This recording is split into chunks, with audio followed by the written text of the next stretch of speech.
ఒక్కసారి కొమ్మూరి గోల్డ్ కి కాల్ చేయండి. తాకట్లో ఉన్న మీ బంగారాన్ని విడిపించి మార్కెట్ ప్రైస్ కి వాళ్ళు కొనుక్కుని మిగతా డబ్బులు మీకు ఇచ్చేస్తారు. మనకి ప్రకృతి అనేక రకాలైన సంపదలు చేకూరుస్తూ ఉంటుంది.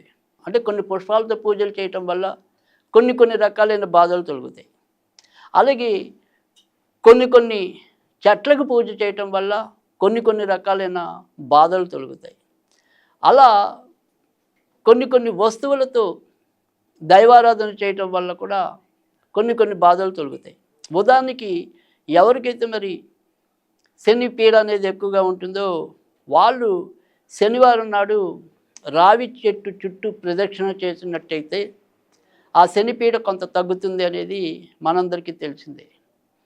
ఎవరైతే ఎర్ర పూలు అంటే మందార పూలు కానీ ఎర్ర గులాబీలు కానీ వీటితో మంగళవారాల పూట దుర్గాదేవిని కానీ సుబ్రహ్మణ్యుని కానీ ఆరాధించినట్టయితే కనుక ఇంట్లో ఎటువంటి కలహాలున్నా నశించటం అనేది, తర్వాత పెళ్ళి కావాల్సిన వాళ్ళు ఎవరైనా ఉంటే వాళ్ళకి పెళ్ళిళ్ళు అవ్వటం, పెళ్ళైన భార్యాభర్తల మధ్య మరింత అనురాగం చిగురించటం ఇత్యాది ప్రయోజనాలు ఉంటాయి.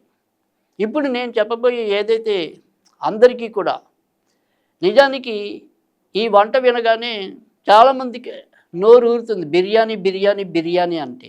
అది ఏదైనా సరే ఒక స్పెషల్గా మనం భావిస్తుంటాం. అబ్బాయి వాళ్ళ ఇంటికి వెళ్తే బిర్యానీ పెట్టారంటే అది ఒక గొప్ప విషయంలా మనకు అనిపిస్తుంది.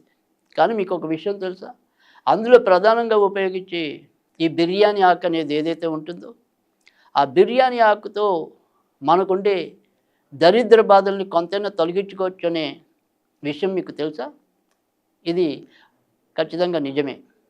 చాలామంది అనుభవంలో ఈ బిర్యానీ ఆకుని మరి ఇంట్లో పెట్టుకోవటం వల్ల ఎన్నో రకాలైన ఆర్థిక చిక్కుల నుంచి బయటకు వచ్చిన వైనాలు ఉన్నాయి. మరి దీన్ని ఏ రకంగా మనం పెట్టుకోవాలి అంటే కనుక ఈ బిర్యానీ ఆకు అనేది తెచ్చుకుని, అంటే అది చిట్లిపోయింది కొంత విరిగిపోయింది కాకుండా బిర్యానీ ఆకు అనేది మటుకు ఖచ్చితంగా పూర్తిగా ఆకు రూపంలో అది ఉండాలి.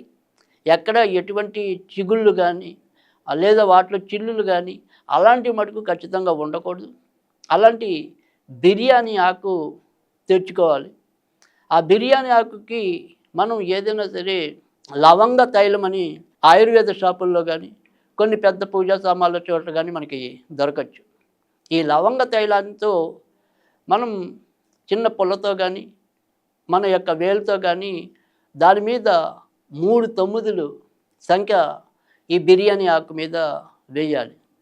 తర్వాత ఈ ఆకు మనం ఏదైనా సరే ఒకటి బీరువాలో పెట్టాలనుకుంటే బీరువాలో, తర్వాత రెండోది మన పర్సులో కావాలంటే పర్సులో, ఇలా మన అవసరాలు ఎన్ని ఉంటాయి అనుకుంటే కనుక అన్ని ఆకుల్ని తెచ్చుకుని ఉంచుకోవాల్సిన అవసరం అయితే ఉంటుంది. ఈ రకంగా ఒక్కొక్క ఆకు అంటే మనం 3 ఆకులు ఉపయోగిస్తే 3 ఆకుల మీద కూడా ఈ లవంగ తైలంతో 3 తొమ్మిదిలు వేయటం అనేది చేయాలి. దీన్ని మనం ఎప్పుడైనా సరే గురువారం నాడు, అంటే గురువారం అనేది మనం లక్ష్మీ వారంగా కూడా కొంతమంది అంటూ ఉంటారు, అది అందరికీ కూడా తెలిసే ఉండొచ్చు. కనుక ఈ లక్ష్మీ వారం నాడు మనకి లక్ష్మి స్థిరంగా మన ఇంట్లో ఉండటం కోసం గురువారం నాడు ఏవైతే మనం ఆకులు అనేది ఈ బిర్యానీ ఆకులు అనేవి ఉన్నాయో ఆ బిర్యానీ ఆకుల మీద ఈ రకంగా 3 తొమ్మిదిలు వేయటం అనేది జరుగుతుంది. వాటిని ఈ గురువారం అంతా కూడా లక్ష్మీదేవి పటం దగ్గర ఉంచేయాలి. తర్వాత ఈ 3 రోజులు కూడా ఎవరైనా సరే శక్తి అనుసారం కనకధార స్తోత్రం అని ఉంటుంది.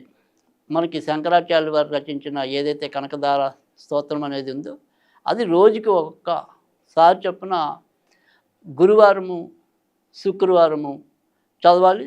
అయితే శుక్రవారం మనం ఈ ఆకుల్ని తీసి ఎవరికైతే మరి పర్సులో పెట్టుకోవాలనుకున్న వాళ్ళ పర్సులో, తర్వాత మన ఇంట్లో డబ్బు ఎక్కువగా పెట్టే చోట డబ్బు ఎక్కువ చోట పెట్టే చోట డబ్బు దగ్గర ఆ రకంగా లాకర్ అంటాం కదా, అలా అక్కడ మనం ఈ ఆకుల్ని పెట్టుకోవాల్సి ఉంటుంది. అయితే కనకధార స్తవం అనేది మాత్రం స్తోత్రం అనేది మాత్రం 3 రోజులు, అంటే గురువారము చదవాలి, శుక్రవారము చదవాలి, శనివారం కూడా చదవాలి. శనివారం చదివేప్పుడు ఏం చేయాలి అంటే ఇప్పుడు మనం ఏదైతే లాకర్ దగ్గర పెట్టాం కదా ఆ లాకర్ దగ్గర నిలబడి ఈ కనకధార స్తోత్రం అనేది చదవాలి.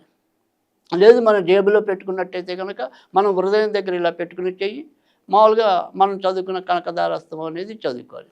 ఈ రకంగా 3 రోజులు కనుక ఆచరించినట్టయితే తప్పకుండా ఈ బిర్యానీ ఆకు మనకి చాలా వరకు అంటే ఆర్థిక బాధలు ఎంతైనా సరే కొంత తగ్గడానికైతే కనుక ఖచ్చితంగా అది ఉపయోగపడుతుంది. ఎంతో కొంత ప్రయోజనం అయితే ఉంటుంది. ఇదేం పెద్ద ఖర్చుతో కూడిన పని కాదు కనుక ఖచ్చితంగా నమ్మి చేయండి, ప్రయోజనం ఉంటుంది.